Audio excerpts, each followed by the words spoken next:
right, what's up, everybody? Sunday, you know what time it is? Podcast time. This week, I think we're gonna start with Ghislaine Maxwell's trial started this week. What's up, combo? So we're definitely gonna talk about that, and then we'll see where we go from there. I read an article today from I think NPR about it. NPR seems pretty unbiased, so it was probably the best one I found. Um, Going into, I guess, the beginnings of it. So, for those of you that don't remember or maybe live under a rock, Ghislaine Maxwell was Jeffrey Epstein's girlfriend, I guess, whatever you want to call her. Dude, don't put a label on them, okay? Yeah, you're right. Don't put a label on them. They were just friends. They were, yeah, whatever they were. And she basically helped and assisted things. I feel like that's giving her less credit than what she had, in that she pretty much like ran the shit with all of his nefarious dealings with child trafficking and sex trafficking and all that heinous shit. So they nabbed her last year, and they're starting the trial now. It started this week, and I think from what I read, it's going to be a 6-week long trial, and this was the first week of it. So they started this week with 4 accusers. They're all adults now, so there's not any underage people testifying against her this week. So the one that they talked about in this article, the first woman is an actress, but they gave her the pseudonym of Jane. This took place on Tuesday, and she detailed the abuse by Epstein and Maxwell began when she was 14 years old. They had approached her at a summer camp for arts in Michigan, of which that program was given a lot of money by Epstein. Epstein was a donor for that arts program. And she was, abused by these two for 2 years until she was 16. So she went and recounted basically everything that happened to her in those 2 years. They gave Maxwell and Epstein gave her a lot of money over the course of those 2 years. She got in a couple fights, one with her boyfriend, one with her mom, yelling at them like, "Where do you think all this friggin' money came from?" And that kind of stuff. And she also detailed that she was, well, actually not her. One of the other people that testified was Epstein's longtime pilot for his private jet, and that confirmed that Jane was among the passengers on his jet, and that he said other guests on his jet included former presidents Bill Clinton and Donald Trump, as well as Prince Andrew from Britain, and the late Senator John Glenn. Those were people that took flights on Epstein's private jet. And just to clarify, not everyone that flew on his jet was a pedophile. Right. Not if everyone. They went to his island. It's kind of evident that there was some nefarious activity. Did you see the report? Not to break up all good. Of this extremely important information, but the head groundskeeper. Was he the head groundskeeper? Or? No, I don't think he was head groundskeeper, and I think this article gets into it towards the end. He found that big black dildo, or he found that big dildo after Epstein was getting his massages. Yeah, I think they actually talked about that. They talked about that at the end of this article. Yeah. So all these, so some of the people that have been on this plane, deny any accusations that the victims have brought against them. One of them denying things was Prince Andrew and former New Mexico Governor Bill Richardson.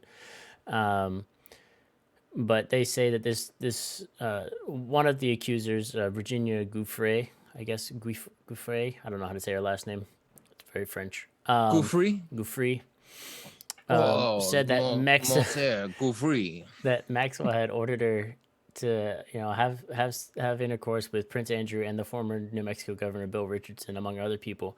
Prince Andrew denied those accusations. Nah, dude. But Prince Andrew's the royal family. They have a really good track oh record of yeah, being good just people. the That best whole track. Princess Diana thing, Yeah, water under the bridge yeah, hmm or in the tunnel.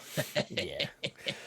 So Get it? there's those allegations as well. And then what happened in the opening statements is Maxwell's lawyer said that this case is about memory, manipulation, and money. Have to, the defense has been grilling these witnesses during their cross examination about their ability to accurately remember events that happened. Some of these events, which happened over 20 years ago. So Maxwell's lawyer team is really getting after these witnesses, like, are you sure that's what happened? Are you sure you're not remembering things incorrectly, like blah blah blah, all this other stuff. They also question these accusers, and this is like especially like, I don't want to say heinous, but it's insensitive, which I understand like kind of why, because obviously it's a court of law and you can't bring emotion into it. But one of the questions they asked the witnesses is that, why have they stayed silent for so long, for so many years,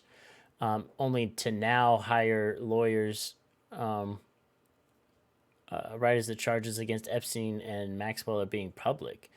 And the victim, this Jane person, responded and said that this delay stems from victim shaming, which is still very much a thing that happens with sexual assault and rape victims, that they don't talk about it for a very long time because of victim shaming. And an expert witness for the prosecution by the name of Lisa Rocchio. She's a psychologist. She also testified that survivors open up about their experiences when they feel safe doing so. So it has taken some of these people 20 years to finally feel safe to open up about them, because Epstein's now dead and Maxwell is on trial, or had been arrested and was getting ready to face trial. So now they feel that like it's their time to get justice served because they can talk about it. Which, so I thought that part was look, it's our fireside chat, Abby. Alex is still working on his we're getting his background. It'll get better. Don't worry about I'm it. trying to figure it out. Right. Um, I but look like I look like him in right before Endgame when everyone's disappearing. Like, oh no.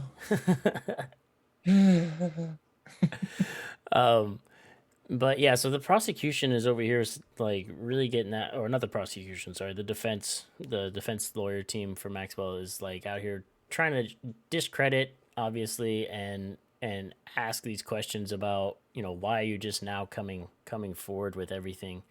And obviously the easy answer is because they finally feel safe, Yeah.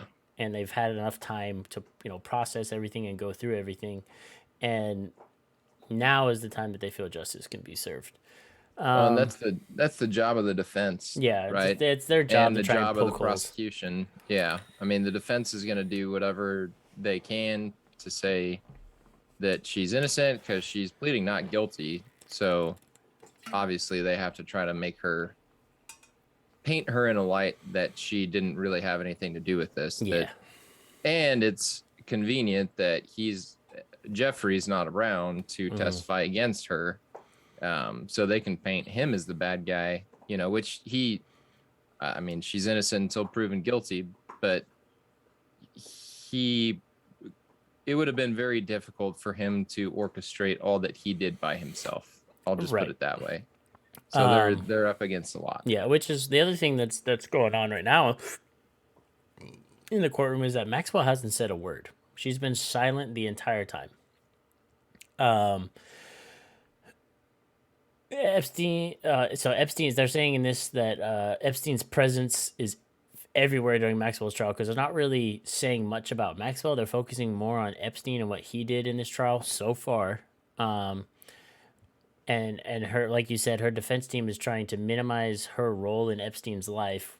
Meanwhile, the prosecution is trying to drive home the point that Maxwell was an integral part of Epstein's life. Like Alex said, like he couldn't have done any of this, like all of what he did by himself. He obviously had help. So one of the things, and I think goes to what you were saying earlier, Alex, is the former house manager and chauffeur at Epstein's mansion down in House manager. Palm Beach, and he took the stand. His name is Juan Alessi, and he testified that he worked at the estate for nearly a dozen years, describing Maxwell as the lady of the house. He said that she was with Epstein 95% of the time he was there, and she also called the shots in the house. So whatever happened around the house, she was the one calling the shots. Um, he also said that he was tasked with booking many of Epstein's massages, and noting that it gradually went from one massage a day to three. And then during her testimony, this actress who's going by the pseudonym Jane said that she was repeatedly asked to sexually massage Epstein, and that Maxwell had instructed her on what Epstein liked. During the cross examination, the defense for Maxwell asked Alessi if he ever saw signs of anyone being coerced or hurt during these massages, and did anyone ever ask him for help or tell him that they were distressed. He responded by saying that they never did come to him for help or anything. But he also said that he wishes they would have, because he would have done something to stop it. So my thing with that is, if you see as the house manager, if you see a bunch of like clearly underage girls coming to this house quite frequently and doing these massages, and like some part of you doesn't think that that's fucking weird, like Well, you no, should have said but something earlier, guy. it was very clearly instructed in his job duties that he sees nothing and he hears nothing, and Yeah. he's not to ask questions unless he's spoken to directly. So, yeah, you probably think something's fishy is going on, but you don't know, you know, exactly what's happening or the agreements. I mean, the whole thing is just as shady as it fucking comes. Yeah. You know, they had very explicit direction to him to like, hey, if you like your job, Don't say a you're word. not gonna say shit. And if someone calls and Mr. Epstein's not available, you just say he's not available. You Yeah. don't tell anybody where he is. You don't tell him what he's doing. Yeah, and I feel That's like a that. big part of him not saying anything also was the fact that they were probably paying him a fairly decent sum of money to manage and run that house when nobody was around. Oh, yeah. I mean, in hindsight, it wasn't such a sweet gig, Yeah. but I'm sure at the time, At you the know, time, he was especially, making money, and they said, "Don't ask, don't tell," basically. And he was like, "All right, whatever you say. You guys are paying my bills." and if it's not going to be you running the house, it's going to be somebody else, you know, so Yeah. it's not like you can step in and, you know, change things. It's what are you going to do? Go to the cops and say, hey, it's a little weird. He's getting a lot of massages every day. You Hmm. know, Alex Jones talked about this. Say what you want about Alex Jones, the conspiracy guy, InfoWars guy. He told Rogan about they're flying these underage girls out to this island that Epstein owns, and they're getting them drunk and they're convincing them to sleep with underage girls. And at the time, I was like, all right, Jones, another crazy one, you know. Yeah. But he was fucking right. I mean, there was an island. His plane was named the Lolita Express, Hmm. which Lolita means a young provocative girl. It's like all the signs were fucking there and nobody did shit about it forever. Yeah. For It a happened for a very long long time. time. I mean, high profile. The fucking president, Mr. Yeah. Bill Clinton, was flying there a lot. Yeah. Like went to the And island like 17 times. senators and governors and other high profile people around the world are just like, yeah, bro, we'll come kick it at your island, and then here you Yeah. go. Like, it's ridiculous.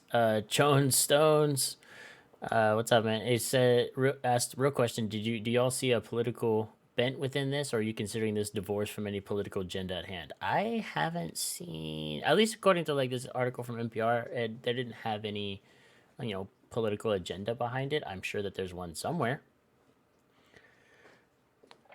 I think they're trying, especially in politics, because it doesn't matter Democrat, Republican. I mean, they're all guilty in this Yeah. type of situation. So again, it's like let's not really talk about this Yeah, I think they're trying in to keep it politics. divorced from politics, but the fact that there's politicians involved might make it difficult to keep it divorced from that, especially if names and stuff really start coming out, then it's gonna go bananas. Which, if Yang's Forward Party, is it moving forward? I can never fucking I'm just remember gonna the call it the exact name Ford of it. Party. I'm just gonna. I apologize, Andrew Yang. You're never gonna watch this, but I apologize if I'm getting the name of your party wrong. That's where any third party coming into this election could say, "Hey, you see over there to the left, and you see over there to the right. Which one of these groups was guilty in this whole Epstein shindig? Yeah. Oh, both of them. Almost like they're in some sort of like cahoots to keep the two-party system in play. You know, I I retweeted something. It's so funny how the left is so angry at Andrew Yang now because he left the Yeah. Democratic Party. He said something in an interview. They were asking him about like right-wing people, like Proud Boys. You know, It was white supremacists. would you want like a white supremacist as a part of your party? And he basically said, as long as they're established to moving the country in a direction that actually improves us, we can work on the rest kind of later, you know, which not that being a white supremacist is a good thing, but his first and foremost agenda is to take America back to where it was under the founding fathers. Yeah. Well, not even back, just move it forward in a more progressive and Yeah. better way. And then, then he was gonna be like, all right, now we need to deal with, the other part of this where you guys are a bunch of fucking racists.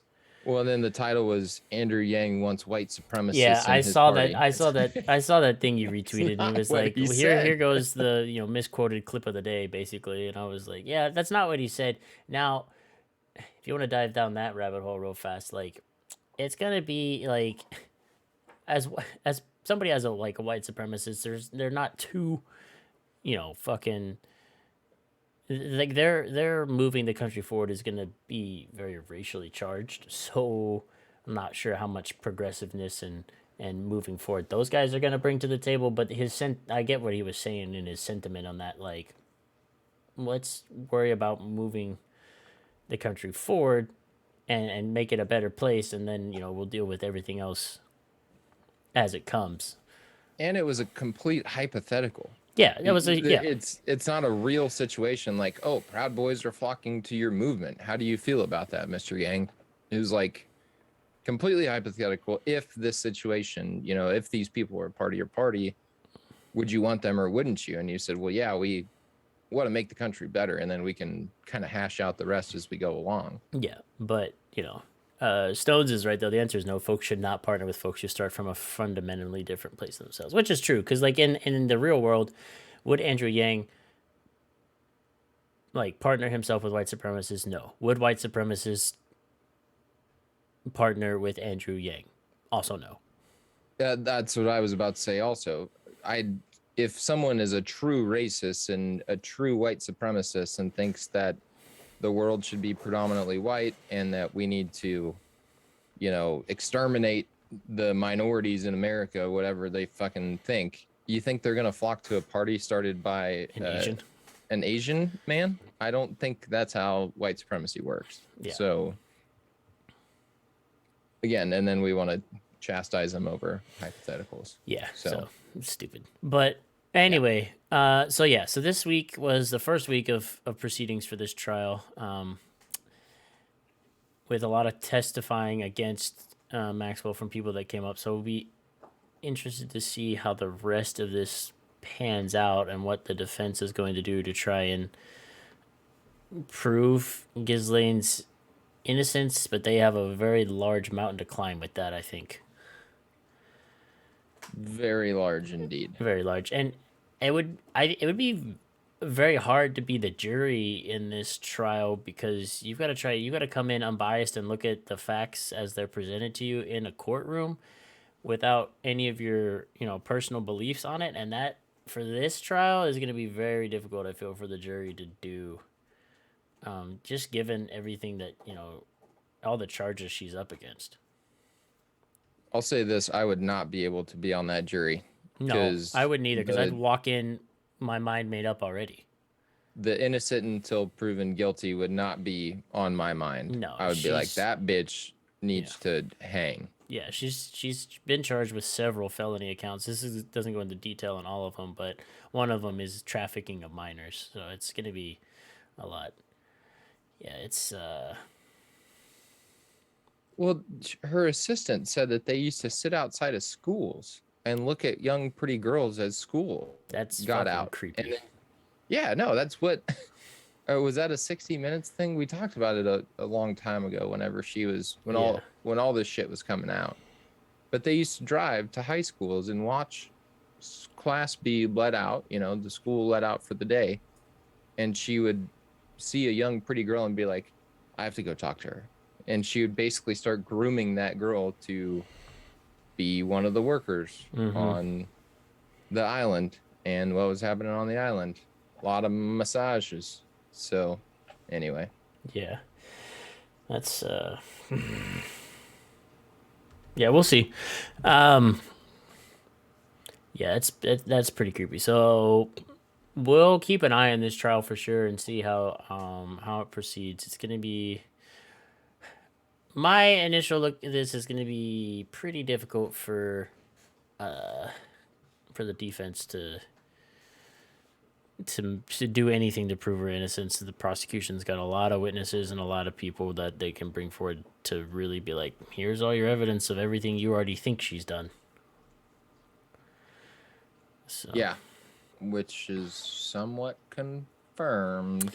yeah, pretty much. But anyway, we Yeah. have some interesting questions. Yeah. Sean Stones, I'll answer that question. We'll save that one for the end. Just ask it again later when we get to the end, and we'll talk about it then. If that's okay with you. Yeah, if that's cool. In other news, Bob Dole. What's up with Bob Dole, combo? Let me look this up. Bob Dole. I don't know. Uh, I woke up. No, Yeah. I have food in the oven. Damn it. Bob died. Oh shit. Bob Dole's dead? Yeah. What the heck? Dude, I was so hungover this morning. My brain is firing on like the last 2 cylinders it has left. Mm. I can't even remember. Okay. So if you got food in the oven, I'll tell you. So basically, you just start it. We started ours on Twitch. You can start it on whatever platform you want. Just you need a mic. Basically, is Well, the only thing you need. and the question, if you're just listening, is how do you start your own podcast? And how this podcast started was Ben and I playing video games late one night on his Twitch stream, talking about random politics and shit. Combo was there, and so I forgot to cook. You got the crock pot going. Yeah. So we just started Combo ours. was there, and we were like, "Hey, maybe a podcast would be a good idea." So we got a couple mics and a Twitch account, and we just started. Yep, and you don't have to do your podcast on Twitch. You can just there's plenty of No. there's plenty of podcasting things out there. So if you don't want to be on camera and you just want your voice to be out there, then you just need a semi decent microphone. You can there's a website called Anchor. You can record your podcast and upload it to Anchor. There's a couple other websites where you can do the same thing. Just kind of hammer down what you want your podcast to be about, and just go from there. Also, don't expect it to be perfect. Yeah. Or don't expect people to tune in. I remember like back when we first started, we'd have like 3 viewers. And I was like, oh my God, people are actually watching. Like, that's so cool. I mean, it was little, and some of the first ones are kind of rough, just working through the details and stuff. But you just gotta grind. You just gotta grind, man. You just gotta grind. It's like anything else. You just gotta podcast. You just gotta grind. You just gotta You just gotta put the work in, and go from just go from there. You know, promote it on Twitch on Twitter and social media, and be like, hey, I got a podcast. This is what it's about. And tune in, and then just and go from there. It is it's gonna be a long haul, but it'll be all right. It's fun. We enjoy doing it. We don't do it just for like money's sake or to make sure we reach a bunch of people. That's the goal. But we're always happy for whoever does come and listen. Yeah. And we just do it because we enjoy doing it, and that's the main thing. Exactly right. I feel, especially I was not a political person until Donald Trump got elected the first time, and then it's like, what's all this outrage about? I know the guy's kind of a creep, but why is everybody so mad? And then you start finding out more about politics, and you're like, oh shit, this is kind of weird. This is kind of fucked up. And the other thing is you have to be prepared to sound like a huge douchebag when you tell people, yeah, I have a podcast. Yeah. Yeah. Yeah, I know this is a douchey thing to say, but please listen to my podcast because Yep. we want to get the word out to as many people as we can. Pretty much.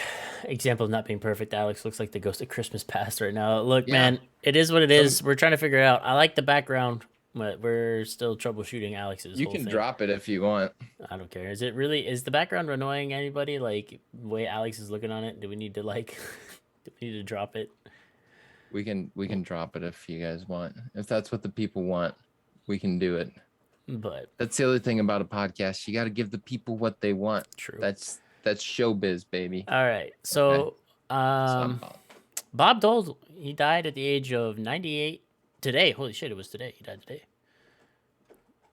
Yeah, 2 hours ago. As of 2 hours ago, that's what this article is. I'm not going to pretend to talk like I know who Bob Dole was. I didn't really pay attention. I don't know who the freaking who he was or what he did as a legislator, but we have a rough history of politicians dying on the day we do a podcast. Yeah, Remember I know. when Ruth Bader Ginsburg died? Ruth Bader died right in the middle of our podcast. We were live when that happened. Yep. It's like, oh, RBG, fuck. That sucks. Yeah. I didn't like her policies a whole lot, but she was a sweet, kick-ass old lady, that's for sure. For sure. Pioneer, honestly. Stood up for what she believed in. Women's rights. Yep. Okay, so I guess for me and for those of you that don't know, Bob Dole was a former he's a late politician / senator or congressman. He was a vice presidential running mate for President Gerald Ford's post Watergate loss. And he sought the presidency himself 3 times. In '96 was his closest final race. He was the Republican nominee, but he lost to Bill Clinton's reelection. He represented the state of Kansas in Congress for nearly 36 years. He was a shrewd and pragmatic legislator, and he was apparently he was a trusted broker of compromises across party lines. He had tremendous influence on tax policy, farm and nutrition programs, and rights for the disabled. Oh, and that's the other thing. He had rights for the disabled. I think is big for him because he suffered injuries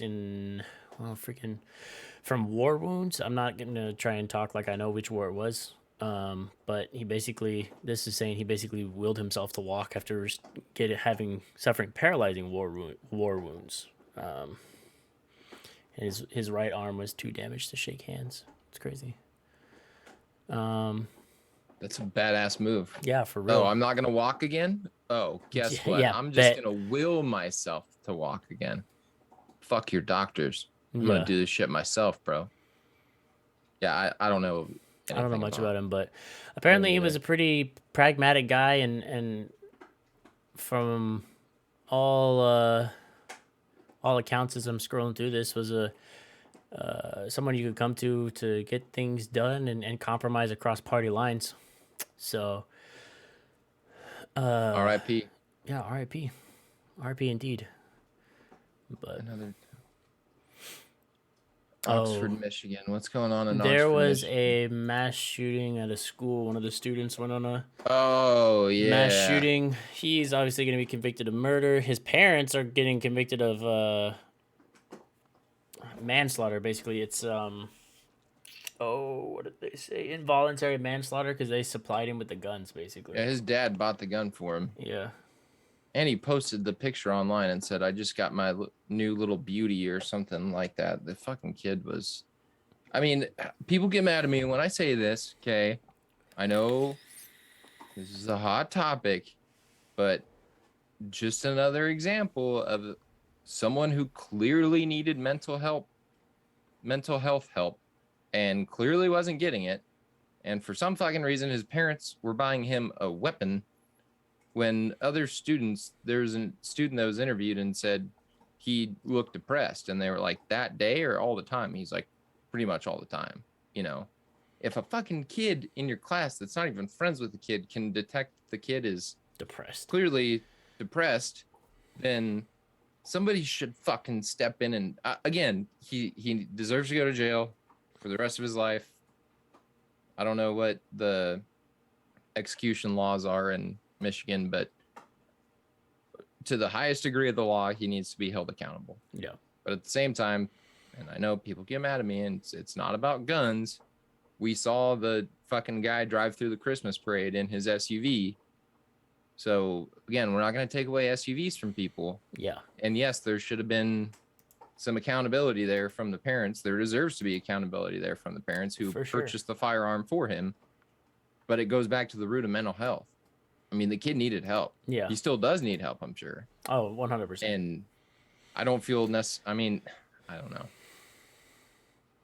I feel bad that he didn't get the help that he needed, and that people didn't, like, people that should have recognized that he needed help didn't. But I don't feel any pity or remorse for him for the actions that he took. No, it's like I was talking about in the Ahmaud Arbery case. Like, I do feel some level of like pity for those guys, because I want humans to live happy, healthy lives, but they also have to gotta own up live to the with the choices that they've made. Yeah. So I feel worse for this kid than I do for the Ahmaud Arbery guys, because they're pretty much just racist pieces of shit. But I don't rejoice anytime A, there's a loss of life, and B, someone's gonna consequently pretty much lose the rest of their life, the rest of their free life. Yeah. So well, yeah, for sure. But I mean, that's the consequences of the actions that you took, and you got to choices you make. You got to live with those, and they're gonna live with the fact that they murdered somebody in cold blood, without proof, for no reason, and they're gonna spend the rest of their natural lives behind bars.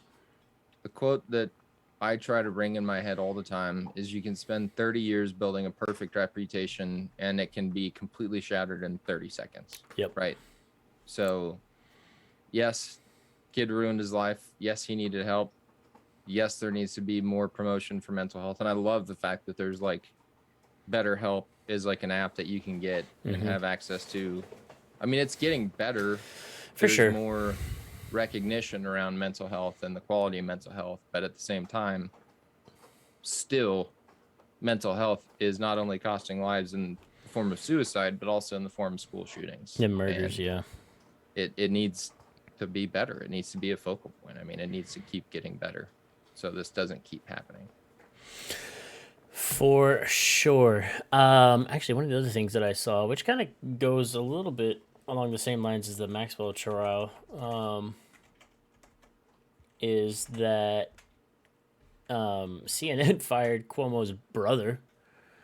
How did I not bring that up in our conversation? Because he was accused of sexual misconduct, just like his brother was. That fuck. So it was funny. The Cuomo bros are fucking pieces of shit. Oh boy, I love it in situations like this. You want to talk about somebody, maybe losing their life or their career, that I have zero pity for, and it sounds fucked up because he didn't kill anybody. But at the same time, when you spend your whole life trying to persecute and prosecute people who disagree with you, and trying to make them such a terrible person, regardless of the fact whether or not they're really a terrible person, but just because their views don't align with yours, and then this shit starts to come out, and his brother was clearly making sexual advances on females, that was sexual assault. Yep. And the brother that works for CNN was advising him on how to handle those allegations.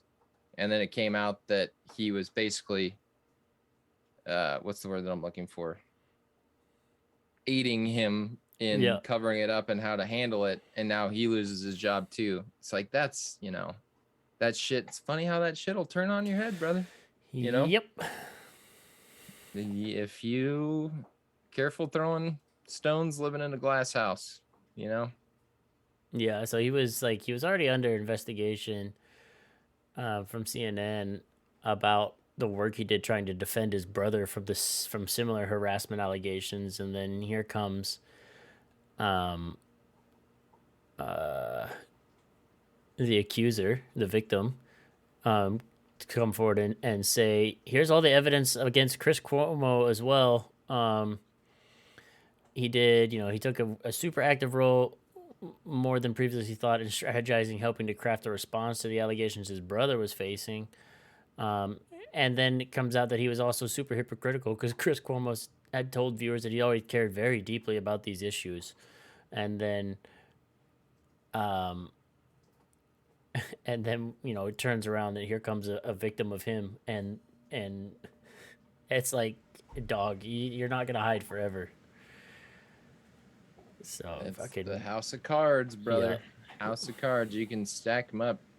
House of cards is another good example of the stock market crashing. Also, like Combo wants to talk about, which Yeah.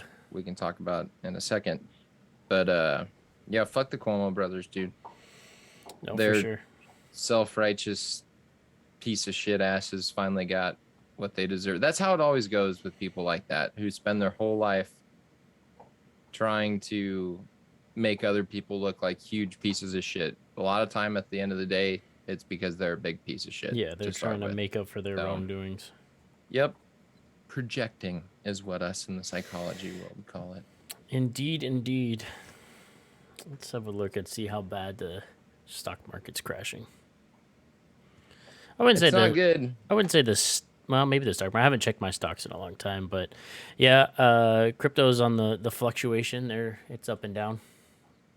Crypto's on sale is what we like to say. Yeah, crypto's on sale. Keep it positive. They're running a late Cyber Monday sale. They missed the boat on Cyber Monday, so they're trying to catch up now. So Yeah. go buy Bitcoin. Go buy Yeah, I some know Ethereum. it's the weekend, so it's close. But yeah, no, I don't think. Combo said something the other day in the Discord and was like, "What'd you say, Combo? Something about like the crypto recession is starting, and it's about the same way as what happened when I first bought in. Is I bought in, and then right after I bought in, crypto crashed, and then it turned around and started coming back up. So it's like a fluctuating thing. It's going to be on another dip, and then it's going to turn around here shortly and go back up. That's just the way of the world with crypto. The stock market, on the other hand, I was gonna say I'm not worried about crypto. The stock market is completely separate, different topic. way different. Well, you see, I was talking to a guy who does home mortgages on Thanksgiving, and home mortgages are up to like 3.25%, which for a long time they were hovering around like the low twos. Yeah. And that's a pretty good kind of waypoint to know how the stock market as a whole, how healthy it is kind of based on like home mortgages and interest rates. There's that, and then when you look at the used car market is insane right now. Well, yeah, used cars are way more expensive. They're being valued way more than what they're worth because nobody's inflation. Nobody's buying new shit anymore because that shit's super expensive. Man. Well, there's not any new vehicles because there's a chip shortage. Yeah. So that's kind of, I mean, yeah, you could tie it into the stock market, but I think the stock market's issues are more of the banks are running out of money, and every time major businesses get into trouble, we just bail them out and print more money, which causes the price of the dollar to decrease, or the value of the dollar to decrease.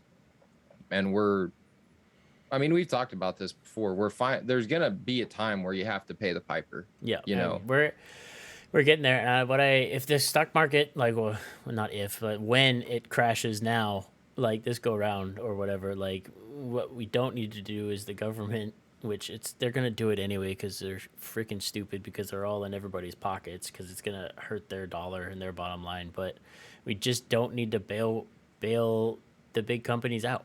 You don't bail small companies out when they go under because it's privatized business. It's all privatized business. So when a private company goes under, as unfortunate as it is for smaller businesses and stuff, but like that's the way of business. So like it sucks, but like you go under, maybe you start again later on. But like the same thing needs to happen with the big businesses. If they go under, leave them, let them die.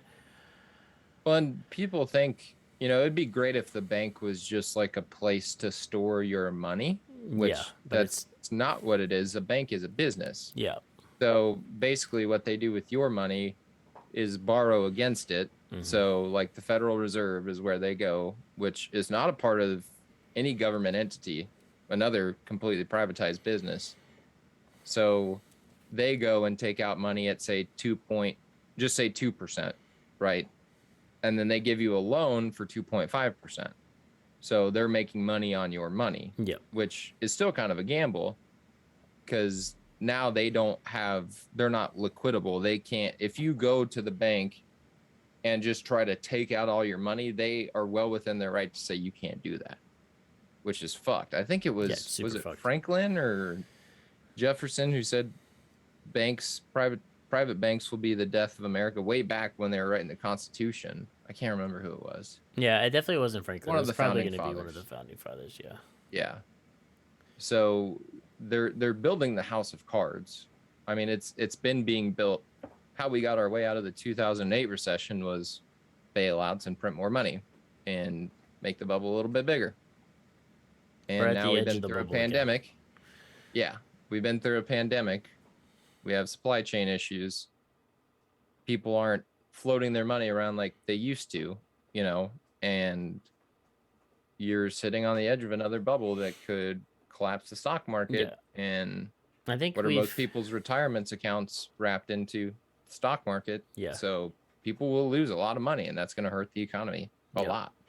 But like I've said this before, like we're getting to a point where we've kicked the can as far as we can kick it, and we're getting really close to the wall that you can't kick the can past.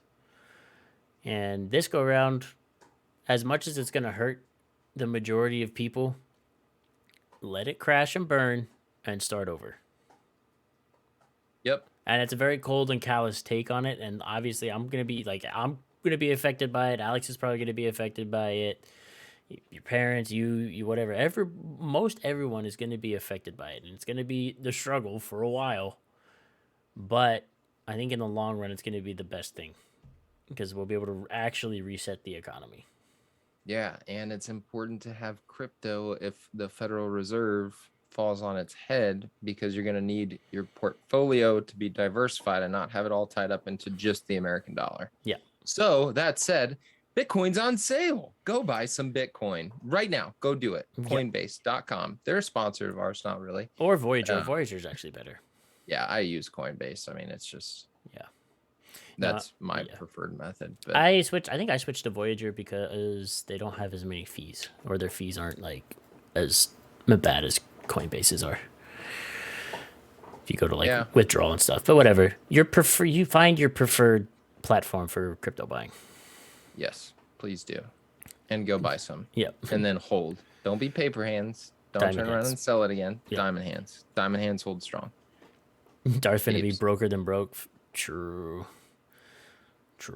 Nah, I mean, I'll still get my paycheck, but my paycheck is not going to go as far as it needs to. That's the problem. Yeah, it already doesn't go. It already doesn't go as far as it needs to. We talked about inflation last podcast, and the average cost of a Thanksgiving dinner for the normal American was like, it was 15% or 20%, or was it more than that? I don't remember. It was like 20%. It was a decent amount. And then MSC's infinite wisdom said, well, how you avoid inflation this Thanksgiving is just skip the turkey. Just don't buy the turkey. Like, oh, thanks. Cool. Thanks. Really appreciate that. Joe Biden's team on the price of gas said, well, eventually we're going to be all electric cars. Like, okay, well, right now, what are we going to do? Because I'm trying to put gas into my car and I don't have enough money. Yeah, bro. Speaking of putting gas in my car, it cost me freaking $73 the other day to fill my tank up. It's up over $3. It is $3, and I bought it on base, and I think on base it's $3.38 for regular. Oh, really? Yeah, and my tank was pretty empty, and I got a pretty hefty tank. I got like a 20-gallon tank, and she was pretty low, and it cost me like $73 to fill my tank up. We have a $3.07 gas price right now, and for some reason, Nebraska's a little bit cheaper. Some spots in Nebraska, you can still find it under $3, but you get over into Iowa and it's $3.07 pretty consistently. It's pretty wild. Somebody around here was saying that gas was like $4 somewhere off base, and I was like, holy sh. Yeah, thanks a lot, Joe Biden. Fuck.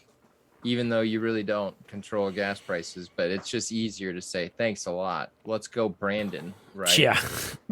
God dang it. We could have cheaper gas if we friggin' would just do it ourselves in country, but we're not going to do that. We'll decide to go fuck somebody else's country up for their oil. We're just gonna start wars to go get their oil. Yeah. That's the easiest way to do it, Ben. Rather than like use, I don't know, fracking or anything that's in our, Don't say the F word, bro. Don't say the F word. Fracking is bad. Bad. Fracking's not that bad. You're gonna kill the seals. I know. I don't think fracking is that bad. You don't even have to do it in the ocean. You can fucking do it. Anyway, it doesn't matter. There's a lot of mixed reviews, and I'm not smart enough to enter into that realm of debate at this current time in my knowledge. But if you would ask me just off the street, what are your thoughts on fracking? It gets a bad rap, and it can be kind of clean energy. I think that's right. I don't know. I think it's a lot more streamlined and a little bit safer than how we normally drill for oil. Yeah. Oh my God! Combo, your gas is $6 to $6.50 per gallon in Canada. That's crazy. That's your boy Trudeau at work right there, brother. That's what happens when you shut down an oil pipeline. Look, I'm not saying oil pipelines are the best things for the environment or anything like that, but that's a cause of shut down that pipeline. I hope you like that government cheese in Canada, because your boy Trudeau will be handing it out as you're paying $6.50 per gallon. My God, we're probably not too far away from getting our own government cheese. Well, yeah, it depends on what happens. I'm legitimately nervous for America. I've said this pretty much since the inception of the podcast, but now more than ever, I'm legitimately nervous because it's gonna be Trump v. Biden again. Unless. I don't know. I was talking to my dad the other day, and he said, "Nah, I'm pretty sure." He was like, "No, I don't think Trump's running again." Oh, he's running again. And I was like, "I don't know, Dad. I'm pretty convinced that he's gonna run." And then he said, who the fuck did he say? DeSantis. He's like, "Nah, I think Ron DeSantis will run." Ron DeSantis. He said, "I think Ron DeSantis will run instead of Trump." And I was like, "Well, fuck, that's not much better." Well, and then we got talking about other politics things, and I was like, I don't know, man. We should say I was like, what about I'd be cool if Tulsi Gabbard or whatever run. He was like, yeah, Tulsi's cool. He's like, yeah, but she's more right leaning than Democratic nowadays. Well, that's why the Democrats don't like her. Yeah, that's true. So she might as well flip. That's why Hillary called her a fucking Russian conspirator. Okay, yeah. Calm down. How many tours did she serve? Yeah, as 3. A medic in the army. Yeah, a few fighting for our civil liberties. So I wouldn't say Russian getting conspirator. Confused. Yeah, confused on this whole Russian narrative. True. And that was Combo said it's going to be Trump v. Harris because Biden's old as fuck. I told my dad the other day, I was like, I was very surprised that he got his presidential powers back after his colonoscopy. Dude, there were so many fucking people on Twitter that will be like, he's going to send his powers away and he's never going to get them back. I'm like, well, that would be interesting. I wouldn't like that because that would mean Joe Biden would die, and I don't want anybody to die. But not even about dying. I would just say that fucking he gives them away, and then she takes them, and then they go, you know what, Joe? Never mind, you're not fit for it. You want to talk about a good conspiracy, man? We'd have hours of content on that if something like that happened. For sure. But no, he got him back, and he just I say this again, take party and policy completely out of it. You watch the guy and you just kind of feel bad for him. Like he's answering these questions and you can tell he'll spit out like 2 sentences that are fairly coherent, and then he'll just say some random shit that's like, bro, what the fuck are you saying? You're the fucking president. Like, Joe, come on, brother, get it together. Like, you just want to grab his head and be like, hey, are you in there? Yeah. Are you awake? Jesus Christ. Yep. Get this man some testosterone or something. I mean, put a little Coke in his drink or something. Wake this fucker up because he is just asleep at the wheel. It's horrible. Yep. So, and then the other thing I saw the other day that really threw me off, and this will probably be the last thing that we talk about tonight. But I saw a TikTok friggin' Freaking Bill Nye the Science Guy really just let me down. Man's has gone from a science dude to just some fucking piece of propaganda. But he was on there like touting the great values and shit, the virtues of the friggin' infrastructure bill. And the thing that fucked me up about it was they freaking have named it the Build Back Better bill, which we covered the whole Build Back Better thing not too long ago, and that's just a crock of bunch of bullshit. It's not great. Um, but the breakdowns, as this is as of November 19th when it was passed, is they're saying 55 billion towards climate change, and that includes 320 billion dollars in tax credits for businesses In crack? in crack. Hold on. Now you piqued my interest, brother. I'm here for the free 5 o'clock crack giveaway. Wait a minute. We got crack giveaways? It includes $320 billion in tax credits for businesses and individuals to install solar panels, buy electric vehicles, and improve building energy efficiency. The rest goes to loans and grants and tax credits for green energy manufacturers and the creation of a civilian climate corps to restore forests and wetlands. $400 billion for universal pre-K, which apparently is meaning that families that make less than $300,000 annually won't pay more than 7% of their income for childcare for children 5 and under. And they'll also be able to choose which education programs their kids go to, which, what kind of choice you got there when the friggin' federal government runs education? And it's going to pay out $18 billion in the first 3 years to create the program, after which state and federal funding will take over. $200 billion for child tax credits, and this is an extension of the child tax credit through 2022, which will include $300 per month for kids under 6 and $250 for kids 6 to 17. The credit is also refundable, so families with income so low they don't have to file taxes will still have access to the funding. $200 billion for paid family and medical leave, including the self-employed. $165 billion for health care. It'll reduce the Affordable Care Act's monthly premiums. All that good shit. Oh, well, I say good shit, but Affordable Care Act sucks. $150 billion to increase in-home health care. $150 billion for subsidized housing, and then additional measures to include increased Pell Grants, which help low-income students pay for college, and measures to allow undocumented people who have been in the U.S. since 2011 up to a 10-year work visa, but that is still pending authorization by the Senate. To pay for all of this, here's the kicker. To pay for all of this, the IRS will step up enforcement of tax law, and wealthy corporations and individuals will see increased taxes. This includes a 15% minimum tax on corporations making more than $1 billion a year and a 1% surcharge on companies that buy back stocks, and a 5% tax increase on people making $10 million a year, and an 8% tax on those making $25 million per year. So they're trying to fund all of this by taxing the rich and corporations, but there's people are gonna find loopholes. That's I was just gonna say, this all sounds great. You're like, oh, companies, that make more than $1 billion, and 8% tax on those who make more than 20. Those people don't pay taxes anyway. Yeah. Because they're like Elon Musk right now, who's getting the most blowback for not paying his taxes. Basically, it's unrecognized gains. Yeah. So he's not technically getting paid by his company, by Tesla. He's getting paid in stocks and not necessarily cashing them out. So yeah. And then the other thing you're not accomplishing much. Yeah, and the other thing that's going to happen is companies are going to do, so this is a common practice, I think, in the agriculture industry with farmers, is in order to help them with their taxes, if they, their tax people look at the money they make and go, hey, you need to spend this much money right now in order to get out of this tax bracket and pay less tax, essentially. So that's why farmers that are doing pretty well, making a decent amount of money, they always seem to have new shit, like new trucks and new equipment and a bunch of other stuff, is because they buy that shit for their company in order to keep out of paying a shitload in taxes. So big companies that are normally making $1 billion a year are going to do stuff to start making less, like spending money so that they don't make $1 billion a year and avoid that tax.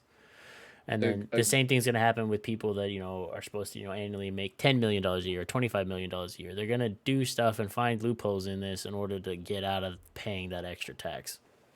a girl that I dated for a while, her grandmother, I only spent one Christmas with her, but at Christmas, her grandma gave, her mom and, the other, her mom's brother, you know, a sum of money, just say it was $8,000 or something like that. And the year before, she had given him like 5,000.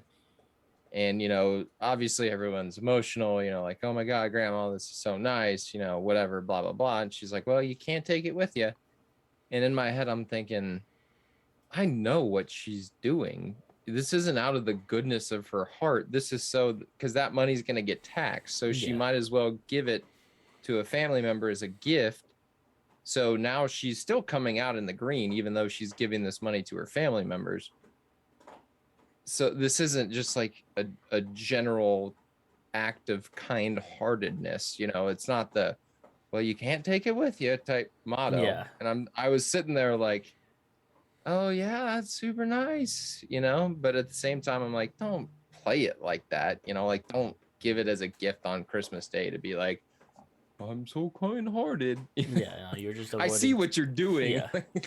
Like Which is it's great. I mean, it's still very nice to give your family members money, but it's not the whole, I'm just such a nice person, I'm gonna give away thousands of dollars because I can't take it with me. Like, yeah. that's not what this No. is. I know what you're No, doing. it's like, and companies are going to do the same thing. Like, Yeah. employees are going to be like, "Oh shit, bro, my Christmas bonus this year is huge," and the company's gonna be like, "Oh, look at us treating our employees right. Also, we're not Yep. paying a shitload in taxes. Fuck your Exactly. bill." And you know what they're gonna do if they can't skirt around it? They're gonna fucking take their business somewhere else. This is what I've been saying about this whole tax the rich type ideology, which again is great In on theory, it's a paper. great idea. It's a great idea. I like the idea, and I think that everyone, if I'm paying taxes, they should have to pay taxes, and we should all pay our fair share. And if I thought this is a very Joe Rogan ideology, I'm stealing this straight from him.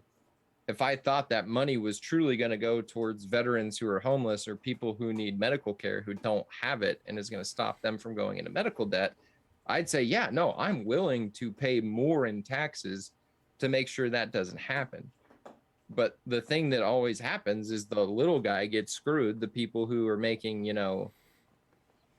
maybe not under like, I Dollars don't and know, 40 cents. grand a year, the above the poverty line, whatever it is. But most times the people that get hurt by legislation like this are the people who are making enough to be comfortable and to get by. And then the top dogs at the top, which it's weird because initially in this Build Back Better bill, there was regulation on prescription medication costs.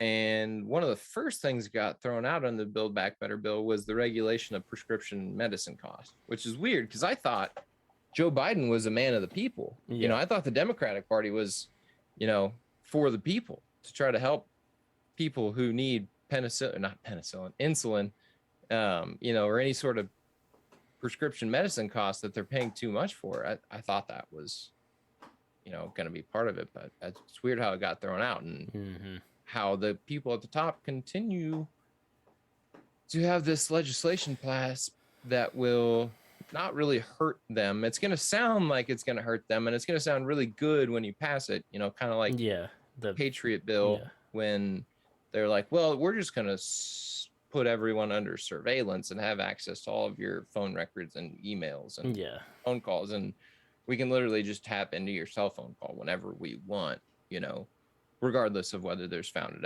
evidence against you. But again, it's the same old shit. We talked about it with Spike Cohen. Build Back Better, Patriot, Save the Puppies. They're going to dress it up with some, oh, you don't want to build back better? You don't want infrastructure? You don't want, things to get better in America? Like, no, I do, but that's not what they're doing. That's not what this bill's doing, And then, and the long and the short of it, like we kind of mentioned, is like big businesses and the people that are going to get appear to get taxed the heaviest. They're gonna do stuff to put their money where it's not gonna get taxed, and then what's the IRS gonna do? They're gonna be like, oh well, I guess we're taxing the fucking middle class and the peons to try and pay for this shit. Those of us who don't have thousands of dollars to give to a financial advisor to handle our money for Yeah, us, so we're just like, gonna take it on the chin. And so yeah, I kiss your fucking tax refund goodbye. Yeah, it's fucking. we talked about it also whenever people started realizing that those COVID relief payments were just basically an advancement on your refund check, and they're like, wait a minute. Yep. So I don't know. I don't know if I'm getting Son a of a refund. bitch. I'm not. No, I don't know if I'm getting a refund check this year. Yeah, well, I mean, if you got the COVID relief, you know, I never got one, so I didn't see how it personally affected me. But my sister was one that she got the relief because she's a teacher and she needed it. Yeah. But then when it comes time for tax refund, she's like, wait a minute, where's my refund at? And they're like, no, we gave that to you. Remember back in COVID? We already gave that to you. I'm like, well, motherfucker, that's not what you dress it up as. Yeah, like you said, I here thought goes this was a here goes a stimulus. government handout, and they were like, well, yes, but actually no, you just helped yourself. You just didn't know it. That's what we in the biz call an advancement. That's what we in the biz call the old bamboozle. Yeah, we gave you an advancement, and you're just lucky we didn't charge you interest on that. Yeah. All right, so you just be happy. Yeah, and also we're gonna ask for that back when you do your taxes this year. So Yeah, so we'll be looking for that check. yeah, I'm not Sam looking doesn't forward miss to the that. opportunity to make money, man. Nah, He never has, and he never will. nope. I hope H&R Block helps me out this year and finds me some money somewhere. H&R Block. My tax guy.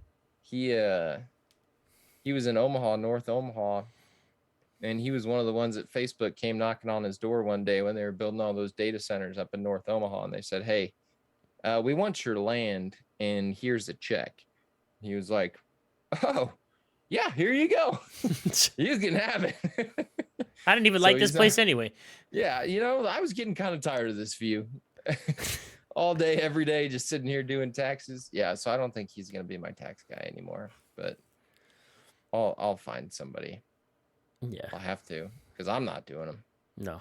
I'm not smart enough. I don't know. I might take a look at it and see if I can fucking figure out how to do it myself for free, but it's like all those TikToks was like the government knows exactly how much I need to pay and I got to try and figure it out and they're not going to tell me and I don't want to like fuck myself, so The nice thing about hiring a tax guy is he wants to earn your business by saving you as much money as possible in taxes. So Yeah. like finding write-offs, finding tax loophole. Like you can do it, but you're not going to necessarily benefit. You can spend $250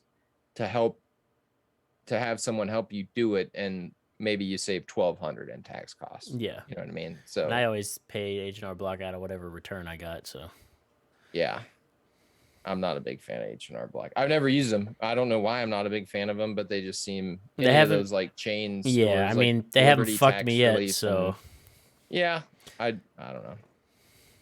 I don't know. I also like hiring a real person to like actually stimulate that person's, I mean, I talk to a real guy every time I go in there. He's a nice old man. I'm sure he is just working a retirement gig at H&R Block. Yeah. Good for him. But yeah. Good for that nice old man. Yep. Anywho's, I'm gonna call her now because the Chiefs are about to play soon. So, Chad, if you guys got anything for us, send it. I have a real And- important question for you. Go ahead. Is bowling for soup? Are they bowling for soup because like they're hungry and they want soup? Or are they bowling for soup in the sense that they're bowling in the honor of soup? I feel like they're bowling to eat. Okay, well, that's a fucked up tournament that they're participating in. Oh, no, 'cause 100%. Who gives the fucking champions like, Soup. oh, you won the bowling tournament, here's your soup. Here goes Like, your Campbell. that's Here goes your fucked. Campbell's tomato soup. Do I at least get to pick the kind? Like, am I stuck with tomato soup? Like, I don't like this. Those memes were making the rounds on the interwebs again today. Oh, that's funny. Yeah, I don't know. I And- feel like they probably made that name when they were an up and coming band and they were like, we're out here bowling so we can live, dog. We're rolling the dice to try and like live. It's a shitty tournament regardless. True. The winner gets to defend the honor of Soup, Or the they winner get some soup. gets Soup, which is fucked to begin with. I don't like it. I don't know. Maybe they were bullying to defend the honor of Soup. Maybe they're just like, you know what? We are really passionate about Soup and Soup as a meal, and we're gonna win this in honor of Soup. We will not stand for the defile of the name of Soup. I will not You stand will for not this Soup defamation. Sit here and defile Soup right in front of me, and we're gonna bowl about it right now. Let's go, me and you. We're bowling. Anyways, well, we also might have news next week about our first paid employee. Oh, true. I feel like we should bring that up a little bit. Well, there's your teaser. Once it's confirmed, Yeah, I was we'll gonna say, there's your teaser. We're looking to grow. We're trying to grow the podcast. No combo, not you.